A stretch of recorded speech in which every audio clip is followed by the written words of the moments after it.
Dans cette vidéo, je voulais parler du processus de création d'une identité de marque et dans quel sens ce processus doit aller. Parce que je pense qu'il n'y a pas de débat, il y a un sens unique dans lequel on doit aller pour créer une identité.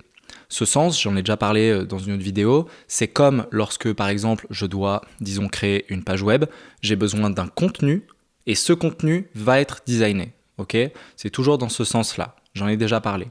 Ici, ça va être la même approche, c'est-à-dire que mon identité, je ne vais pas partir d'un design établi ou de choix très pragmatiques dans le détail, c'est-à-dire ça y est, j'ai choisi une couleur et cette couleur, ça va devenir mon identité. Non, j'ai forcément une identité qui est la mienne, ça peut être en tant que personne ou en tant que boîte, et cette identité va orienter les choix et va in fine aboutir sur des choix, pour être très pragmatique, des choix graphiques.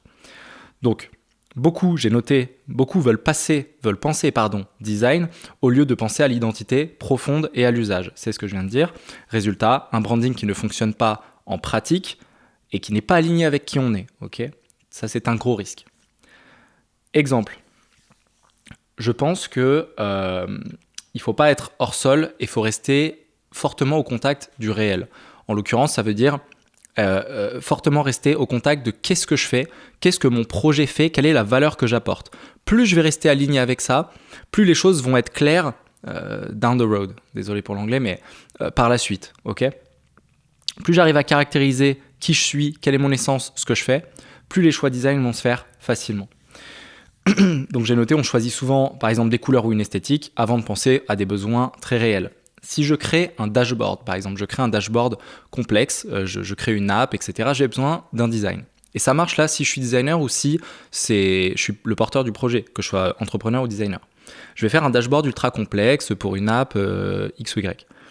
Je ne peux pas choisir une typo ultra fancy, ultra pleine de détails, de complexité, etc. Je ne peux pas. Je ne peux pas choisir que ma couleur principale soit un espèce de brun très organique, très désaturé, un petit peu, qui soit pas du tout du monde du digital. C'est pas possible en fait. Donc j'aurais beau faire des grandes divagations sur le design, sur mon identité, avec des couleurs que j'ai envie de voir et des typos que j'ai envie de voir. La réalité, c'est que ça va tout de suite se heurter à la réalité qui est que moi, non, je faisais un dashboard ultra complexe avec plein de data, etc. Si je pense au fait que j'ai ce dashboard que je veux faire, tout de suite, ça m'élimine plein de solutions. Donc ça devient bien plus facile et je sais que je vais prendre une typo très simple. Niveau couleur, je vais être obligé de rentrer un petit peu dans certains codes, en l'occurrence du digital, mais ça va être beaucoup plus facile. Un designer est là aussi pour permettre de faire cet alignement. Tu veux un dashboard ? C'est un exemple comme un autre, mais voilà, tu veux une app un petit peu complexe avec la data, voici les typos à utiliser. Ce qui peut être dur quand je ne suis pas designer. Mais je ne peux pas faire mieux que de me recentrer sur quel est mon besoin, en l'occurrence par exemple avoir énormément d'informations sur une page et de très vite me rendre compte qu'il y a des choix graphiques qui vont absolument détruire la beauté, la praticité de mon design. Bon, je me perds un peu, mais enfin on a l'idée. Donc pour moi, la bonne approche, et je le dis toujours comme ça, c'est d'écrire le livre avant la couverture. Okay ? D'abord, je vais écrire mon livre, mes valeurs, qu'est-ce que j'ai envie de montrer, qu'est-ce que j'apporte, quelle est ma plus-value, etc. Une fois que j'ai tout ça, je peux faire ma couverture. Et ma couverture, ce sera potentiellement un logo.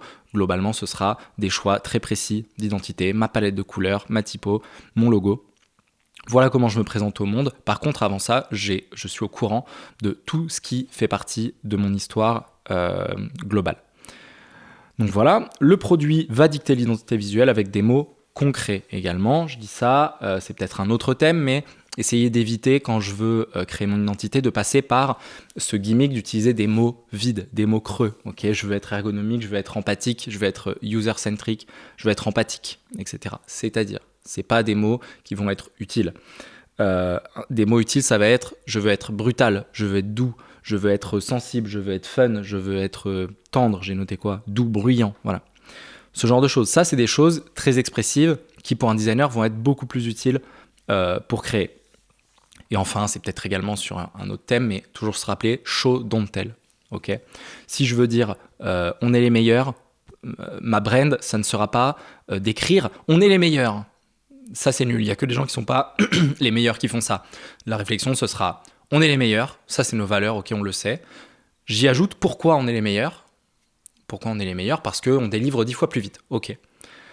La réponse à cette question du pourquoi, ça va être mon branding et ça, je vais l'écrire, ça, je vais le montrer. Nous, on délivre 10 fois plus vite. Ok, vous me suivez dans l'exemple. Écrire on est les meilleurs, ce n'est pas une brand. Bizarrement, c'est fou, mais dire précisément ce que vous faites est bien plus fort pour vous créer finalement un imaginaire et un impact fort dans la tête des gens qui vont vous lire. Donc voilà, en conclusion, laissez émerger, j'ai noté, laissez émerger votre identité de l'essence de votre projet en questionnant le fond de ce que vous faites. Je synthétise tout ce que j'ai dit là. Et le design doit servir l'usage et pas l'inverse.